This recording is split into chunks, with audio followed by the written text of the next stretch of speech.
Heto na ang pinakahintay na balita. Umalingaw-ngaw sa buong bansa ang desisyon ng Korte Suprema matapos itong maglabas ng warrant of arrest laban kina Kong Zaldico at House Speaker Martin Romualdez. Ang hakbang na ito ay nagdulot ng pagkabigla hindi lamang sa Kamara, kundi maging sa publiko na matagal nang nananawagan ng hustisya.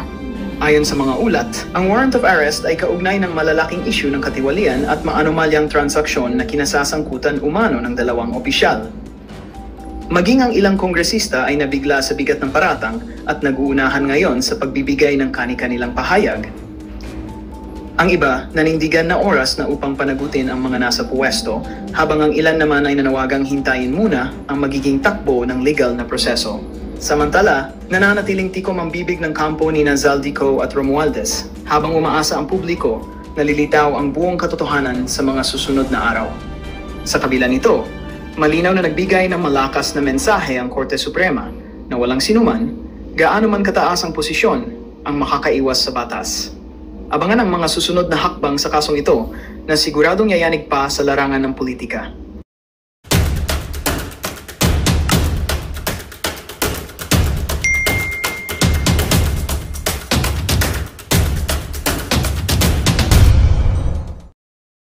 How can we expect impartiality when those who sit in judgment are the very same people who compete for and corner government projects worth billions of pesos? Session suspended. Ano yan, madam? Lokohan? Session resume tapos session suspended. Ano kayo mga siraulo? Nako, matindi ho itong mga kababayan. Rigo doon sa House of Representatives, panoorin ho natin. Parang mapapalitan na ho ata itong si Martin Romualdez ngayong araw na to. Ito, gang. Wala ho itong audio. Kumbaga, antabay lang ho tayo kung ano yung mga susunod na kaganapan dyan sa House of Representatives. Nag-uusap-usap po yung mga congressman eh. Tayo naku-curious ano kaya pinag-uusapan itong mga buhaya na to, di ba? Ayan ho sila mga kababayan. Magsisession sila tapos biglang isususpend eh. Hindi natin alam kung ano nangyari. Nagkagulo ba sila, di ba? Abangan natin mga kababayan. Ayan. Oh.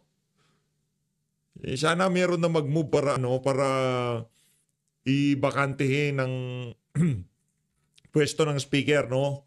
Para at least kung saan man, ano man mangyari dyan sa mga susunod na kaganapan dyan, yung pagdinig sa mga flood control issue, yung tipong matalakay na talaga ng puspusan. Yung tipong, whitewash, ika nga ni Atty. Vic Rodriguez Nagkakaroon ng cover-up di ba? Dito, sana sa bagong pamunan ng House of Representatives, dito, yung mga dokumento, kagaya ng mga dokumento sa small committee, yung mga napag-usapan sa BICAM, mga napag-usapan nitong si Zaldico at nitong si Itzela Kimbo, sana maibigay sa sambayan ng Pilipino, mailabas sa mga pagdinig na magaganap. Kasi pagka napalitan ho yan, automatic ho yun Pati yung mga chairmanship ng mga komite, kailangan hindi natin alam, pagka-retain yung mga kasalukuyang chairperson ng mga komite, napakalaki yung kabalintunan yan. Ibig sabihin, naglokohan na naman ho tayo, di ba? Kasi ba't pa tayo magpapalit ng speaker, gayong hindi rin nang pala natin papalitan yung mga chairperson ng mga komite, di ba? Tayo natin, ayan na. Mag-uumpisa na. Wala, ayan. Pagka linagay na ho yung, yung pamalo na yan, yan yung hudyat na magkakaroon na talaga ng mabuti-buting development ngayon. Siguro napipressure na rin itong si Romualdez, so sobrang nai-stress na siya. Kasi mayat maya yung banggit sa pangalan nilang dalawa nitong si Zaldico. Ayun pinokpok yung yung martilyo. Ano nangyari? Ano nangyari doon? Pagka-resume, suspended kagad. Session resume. Session suspended. Ano yan, madam? Lokohan? Session resume tapos session suspended. Ano kayo mga siraulo? Tinatanong ko ano yan? Session resume. Pagpukpuk mo, session suspended. Ulitin natin. Ito, lokohan. Lights, camera. Action, Session resume. Oh, Session suspended. ano yun? Para saan Session yun? resume. Oh, Session suspended. ano yung parang tanga lang, ganun? Session resume tapos session suspended? Oo lang yan, pinagod nyo lang si kuya. Ang lang nga talaga itong mga to. Oo. Session resume tapos session suspended. Forward natin. Mga walang yang to, pinagluloko nyo sa bayan ng Pilipino, daming nag-aabang. O ito, lipat na. Ito, game. Totoo na. Game na. Session resume. Majority Oh. Leader. Madam Wag Speaker, mo I move that isususpend we yan, take up langya ka. additional reference of business. Oh, The Secretary General is directed to read the titles of the bills excited and na ako dito kay, kay resolutions. Congressman Kiko Barzaga. Additional reference of business, bills on first reading. House Bill Oh. 4530, enhancing the medical access of OFWs and their families. Pamilya. To Representative Macapagal Arroyo. to the Committee on Health. House Bill 4531, institutionalizing the abang. annual grant of the World Teachers' Day incentive benefit for public school teachers by Representatives Gonzales, Christopher Sheen, and Libanan. To the Committee on Basic Education and Tuloy natin. And reporting requirements of the fund utilization and status of program, project implementation of the local government support fund as attested by the respective local chief executives. to the Committee on Appropriations. Letters dated September 10, 2025 of the Executive Secretary, Office of the President, Malacanang, transmitting two original copies each of Republic Act numbers 12254 to 12265, which were signed by President Ferdinand Romualdez Marcos Jr. To the Archives. Majority Leader. Madam Speaker, I move that to suspend session until tomorrow, September 17 at 3 o'clock in the afternoon. Session suspended. Asan yung palitan? Langyang yan. Lilipat na nga ho tayo mga kababayan. Ano ba yan? Matter of personal and collective privilege. Outrage. Outrage, Mr. President, over a law that was meant to regulate the construction industry, but has now been twisted into a weapon of abuse, greed, and corruption. Ang tinutukoy ko po ay itong Republic Act number 4566 o ang Contractors License Law. At sa ilalim ng batas na nag-amyenda dito ay ang Philippine Contractors Accreditation Board o PICAB na siyang nagbabantay, nangangasiwa at nagre-regulate sa industriya ng lahat ng konstruksyon sa Pilipinas. Maganda po ang batas na ito, maganda po ang layunin, Ginoong Pangulo. Ngunit may malaki pong problema. Ayon kasi sa nasabing batas, kailangang lahat ng mga miyembro ng PICAB ay may 10 taon o higit pang karanasan sa pangungontrata. Now, Mr. President, I ask you in this chamber, how can contractors regulate themselves? How can we expect impartiality when those who sit in judgment are the very same people who compete for and corner government projects worth billions of pesos? This is not regulation, Mr. President. This is what you call state-sanctioned conflict of interest, and it directly violates Republic Act number 6713, or the Code of Conduct and Ethical Standards for Public Officials and Employees. And true enough, Mr. President, reports are out that some board members, supposedly watchdogs of the industry, have themselves bagged massive flood control projects like Engineer Ernie Bagao, a PICAB board member and owner of the EGB Construction Corporation. This construction company, according to President Marcos, bagged 7.7 billion pesos worth of flood control projects from 2022 to 2025. And these projects are not only tainted with allegations of overpricing and substandard work, but some are outright ghost projects.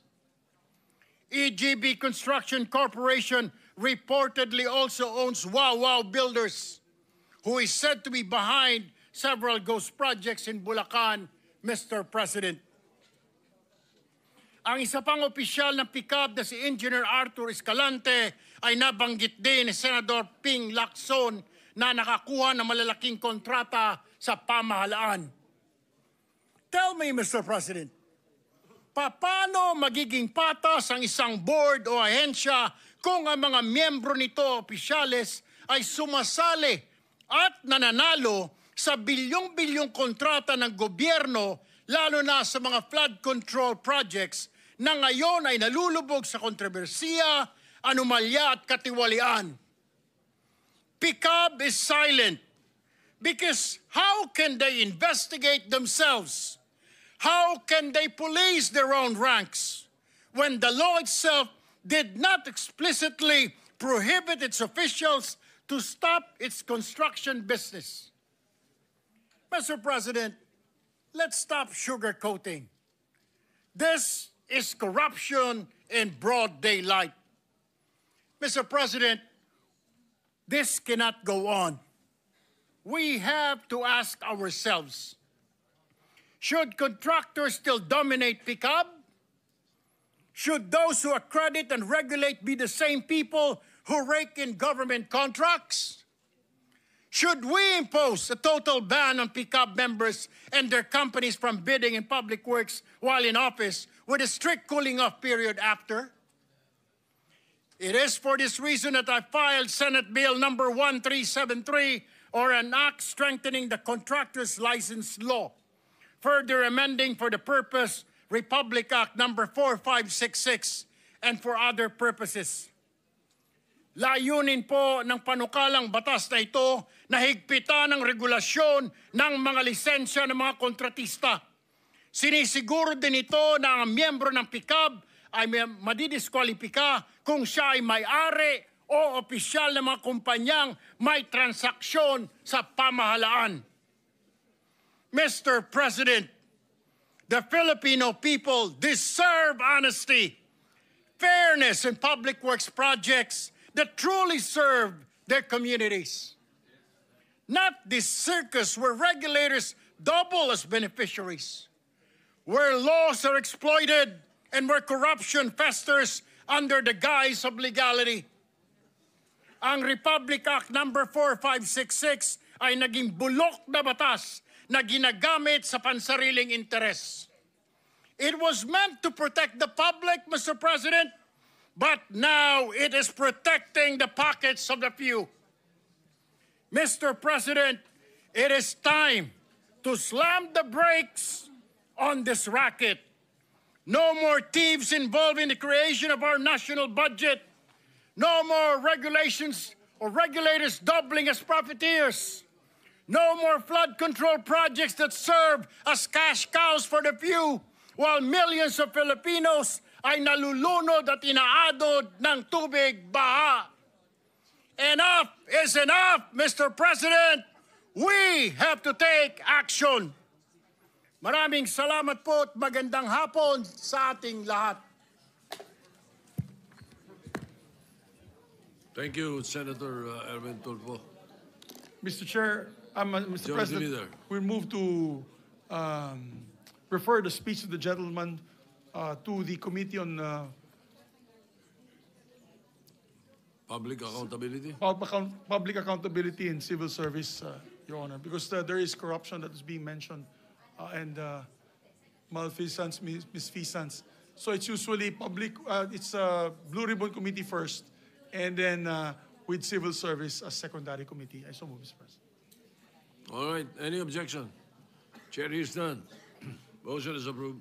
May we recognize, I'm sorry, the good gentleman from Isabela and the Republic of the Philippines wanted to make a manifestation on the topic of Senator Erwin Tulfo. May we also recognize him, Mr. President? Senator Rafi Tulfo is recognized. Thank you, Mr. President. I would like to associate myself with the privileged speech of Senator Erwin Tulfo. PCAB is currently at the center of investigations associated with either ghost or substandard government infrastructure projects. As the government institution tasked to strictly monitor licensed contractors, PCAB is in hot water as corruption, including under-the-table dealings, easily favors fly-by-night contractors and discourages honest contractors. PCAB, together with its parent agency, the Construction Industry Authority of the Philippines, or CIAP, should be made accountable with this mess. Hindi po sapat ang resignation ng ilang opisyal ng PCAB upang ayusin ang problemang ito. There should be major reforms to improve the licensing and accreditation process. I thank Senator Erwin for filing Senate Bill number 1373 to strengthen the contractor's license law, the law which requires all contractors, subcontractors, and specialty contractors to obtain license from the PCAB. In line with this, Mr. President, is a gentleman from Palawan, Ilocos, and Davao willing to answer a few questions? Sure, Mr. President. But before You may proceed. Yeah, because Ilocos, my father is from Ilocos, my mom is from Davao, and he has a residence in Palawan. So, is that correct, Mr. President? That's true, Mr. President. Okay. Before my question, Mr. President, I just need to make some point here. During the last hearing sa Blue Ribbon, I called the attention of the leadership of PCAB. Nasabi ko dapat yung mga opisyalis na yon ay ma-issuean ng whole departure order, particularly these people. Number one, Dr. Pericles Dakay, Engineer Arthur Escalante, Engineer Ernie Bagao, Attorney Herbert Matienzo, Attorney Marco Matt, and Doris Gacho. Ito po yung mga opisyalis ng PCAB para sa akin ay dapat maimbestigahan at kung kinakailangan ay makasuhan.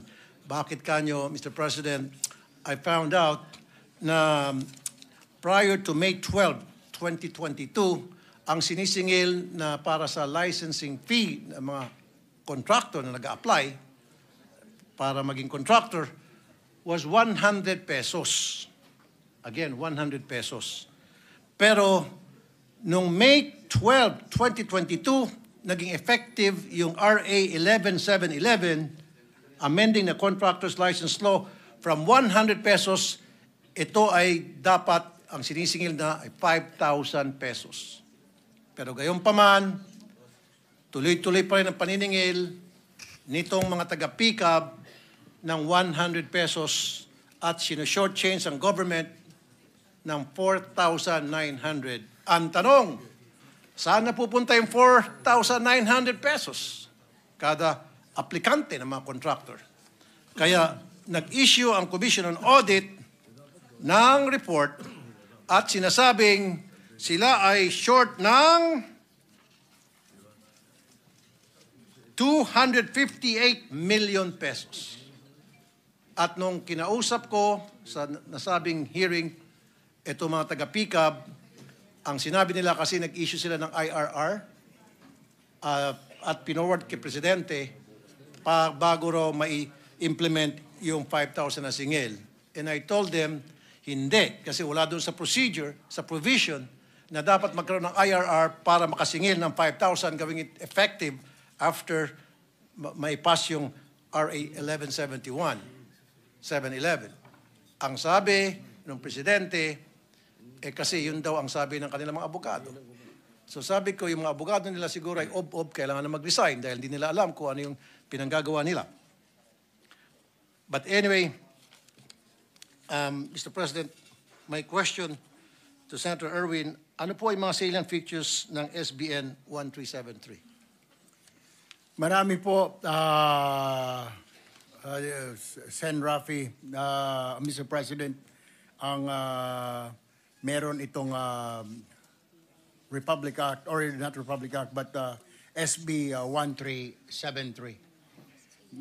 Narito po ang ilan dito, ang reorganisasyon po ng PCAB na ang kanilang mga miyembro na 5, chairman plus 4 po na miyembro, ay dapat po mga representante mula sa DPWH, Securities and Exchange Commission, at contracting industry at saka academe or civil society. At alisin na po yung mga kontratista na mga nakaupo po doon. Isa pa po, mas stricto na qualification para sa mga miyembro. Dapat po ang miyembro nito ay natural-born Filipino, residente po ng 8 taon dito sa ating bayan, at least 35 years old, na may maganda pong moral character. Disqualification cannot be an owner po, officer or stockholder of a construction company with government transactions. Dapat po wala kung siya po ay may negosyo. If a conflict of interest arises during his tenure, the member must divest interest within 30 days, Mr. President. Isa pa pong feature nito ay ang fixed term of office. Ang chairman at ang mga miyembro ay magsisilbi po ng 3 taon at wala na pong reappointment. Enhanced powers of PICAB. PICAB can now investigate violations motu proprio on its own or upon verified complaints. Ang nangyayari po kasi ngayon, Mr. President, hindi sila nag-iimbestiga dahil paano nila iimbestigahan ang kanilang mga sarili, Mr. President? Ang panghuli po, stronger accountability of contractors. Prescripted period of filing charges extended to 10 years. Yung mga substandard at saka mga ghost projects, dapat po kahit na 10 taon na yan at pwede pong kasuhan. Renewal after revocation of license may only be reissued upon proof, demonstrable financial and operating capacity, full satisfaction of losses, costs, and compliance with condition of revocation. Yan po ang mga salient features po ng naturang Senate bill. Mr. President. Mr. President, I'm looking forward na itong PICAB sa susunod na hearing, either Blue Ribbon o sa public accountability, ay mapatawag lalo itong mga opisyales nila nang sa gayon magsagawa tayo ng malalim na investigasyon hinggil sa mga kalokohan ng mga taong ito. Maraming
Magandang balita ang hatid namin sa inyo ngayong araw. Sa pagtatapos ng aming balitaan, nagbigay kami ng mga mahalagang impormasyon. Maraming salamat sa pagtutok at pagsuporta sa aming programa. Huwag kalimutang manatili sa mga susunod na araw para sa mga bagong balita at mga kwento na dapat nating abangan. Mula sa Boses ng Masa, magandang araw, Pilipinas!